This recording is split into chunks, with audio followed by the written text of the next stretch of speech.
La religion, elle est absolument partout, dans toutes les cultures, à travers toute l'histoire. Mais ça soulève une question immense. Pourquoi? Qu'est-ce qui fait que l'esprit humain, où qu'il soit, semble programmé pour produire des croyances religieuses? C'est une des plus grandes énigmes de notre espèce. Et pour essayer de la comprendre, on va suivre à la trace les idées de l'anthropologue Pascal Boillet et de son livre fondamental, La religion expliquée. Pour bien sentir le poids du problème, commençons avec cette histoire. Et attention, c'est une histoire vraie, tirée du livre de Boyer. Ce n'est pas du tout une image. Des gens ont, pour de vrai, tout détruit, persuadés qu'un miracle allait arriver. C'est ce type de comportement, à la fois complètement déroutant et d'une puissance incroyable, qui est au cœur de notre enquête. Voilà le mystère. Et c'est pas juste une question pour se faire des nœuds au cerveau, non, non. On va prendre ça comme une véritable enquête policière, une plongée dans les rouages de notre esprit. Alors c'est parti, on enfile notre casquette de détective et on part à la recherche d'indices. Bon, et comme dans toute bonne enquête qui se respecte, on commence par interroger les suspects habituels. Vous savez, ces explications qui semblent évidentes, celles qui viennent tout de suite à l'esprit quand on se demande à quoi ça sert la religion. Et les voici, nos 3 suspects principaux. Sur le papier, ça a l'air de tenir la route, non?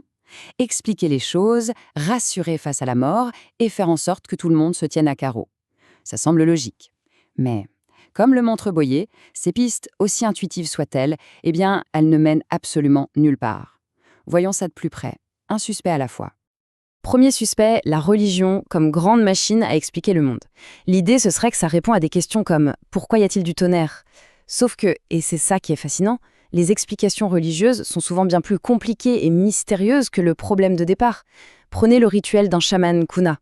Il n'explique pas la maladie, il raconte une histoire de négociation avec des esprits qui sont des statuettes. Bref, à la fin, on se retrouve avec encore plus de questions qu'au début. Donc, suspect numéro 1, éliminé. Ok, suspect numéro 2, la religion, c'est fait pour nous réconforter. Ouais. Si c'était vraiment le but, pourquoi est-ce que tant de religions sont remplies de concepts absolument terrifiants? Des sorcières, des démons, des enfers où on subit des tortures éternelles, des dieux super colériques. Franchement, loin de juste nous apaiser, on dirait que la religion est aussi une championne pour créer de nouvelles angoisses, bien pires. Allez, deuxième suspect, dehors. Il nous reste notre dernier suspect. La religion serait le socle de la morale. Mais là encore, ça coince. Le truc, c'est que les règles de base, tu ne tueras point, tu ne voleras point, on les retrouve partout, dans des sociétés avec des dieux très différents et même dans celles qui n'en ont pas. La morale, ça a l'air d'être un truc qui vient de notre nature d'animal social, bien avant d'être gravé dans des tables de la loi. Bon, ben voilà, tous nos suspects sont innocentés, on est dans une impasse. L'enquête piétine, les pistes évidentes n'ont rien donné. Il est donc temps de faire ce que les grands détectives font quand ils sont coincés. On oublie tout et on change complètement de point de vue. Et c'est là, attention, que l'histoire prend un tournant complètement inattendu. Et si on se posait la mauvaise question depuis le début? On arrête de chercher un grand inventeur, un prophète visionnaire qui aurait tout créé. Cette piste est un cul-de-sac. La vraie question, elle est ailleurs. Et voilà, la clé, elle est là. La religion n'est pas une invention, c'est une sélection. C'est le résultat d'une sorte de darwinisme des idées. Un tri naturel, impitoyable de tous les concepts qui germent dans nos têtes. Il faut s'imaginer une sorte de jungle mentale. Des millions d'idées, de concepts bizarres, naissent et meurent à chaque seconde. La plupart disparaissent, pouf, sans laisser de traces. Mais quelques-unes, une toute petite poignée, ont pile les bonnes caractéristiques pour être faciles à mémoriser et à transmettre. Et la religion, eh bien, c'est juste la collection des idées qui ont gagné cette grande bataille pour la survie. D'accord, mais alors, c'est quoi ce filtre? Qu'est-ce qui fait qu'une idée gagne et pas une autre? Pour le comprendre, il faut mettre le bleu de travail et descendre dans la salle des machines de notre cerveau. C'est là que tout se passe, loin de notre conscience. La grosse erreur, c'est de penser que notre cerveau est une sorte de gros ordinateur qui sait tout faire. En réalité, il ressemble beaucoup plus à un smartphone rempli d'applications. Chaque appli est hyper spécialisée dans une tâche bien précise. Et ces petites applis, elles tournent en permanence en arrière-plan, dans le sous-sol de notre esprit, sans même qu'on s'en aperçoive. C'est elles qui nous donnent des intuitions. Un objet ne peut pas traverser un mur, un animal a des bébés qui lui ressemblent, quelqu'un qui sourit est content. C'est notre configuration d'usine, en quelque sorte. On y est presque. On a tous les ingrédients. Un processus de sélection des idées et une machinerie mentale pleine de petites applications spécialisées. Maintenant, on va assembler les deux et découvrir la recette secrète des concepts surnaturels qui marchent. Ces gabarits mentaux, ce sont comme des fiches pré-remplies. Quand on voit un nouvel objet, notre esprit ne part pas de zéro.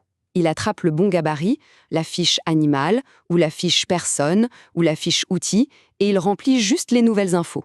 C'est un gain de temps énorme. Un exemple tout simple. Si on apprend à un enfant qu'une seule morse fait des bébés morses, il ne va pas aller vérifier pour tous les morses de la planète. Non. Son cerveau va automatiquement appliquer cette règle à toute la catégorie morse. C'est un raccourci mental super efficace. Et c'est là que tout s'éclaire. Les idées religieuses qui ont du succès ne sont pas des concepts complètement nouveaux et farfelus. Pas du tout.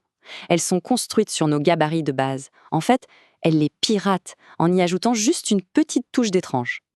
Faisons une petite expérience. Imaginez un dieu qui n'existe que le mercredi. Ça, c'est une mauvaise recette. Pourquoi ?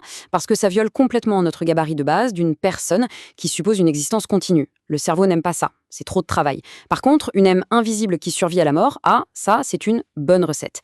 Elle garde 99% du gabarit personne, elle a des pensées, des souvenirs, mais avec une seule petite violation, elle est invisible.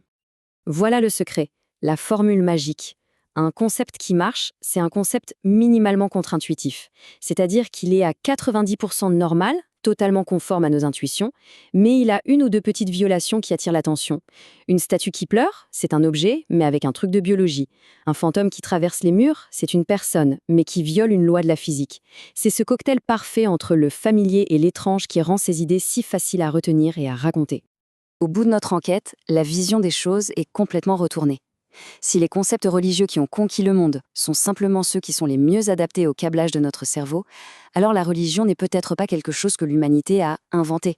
C'est peut-être juste un sous-produit, un effet secondaire inévitable de la façon dont notre esprit est construit. Quelque chose que notre cerveau ne peut pas s'empêcher de produire. Ça laisse à réfléchir, non ?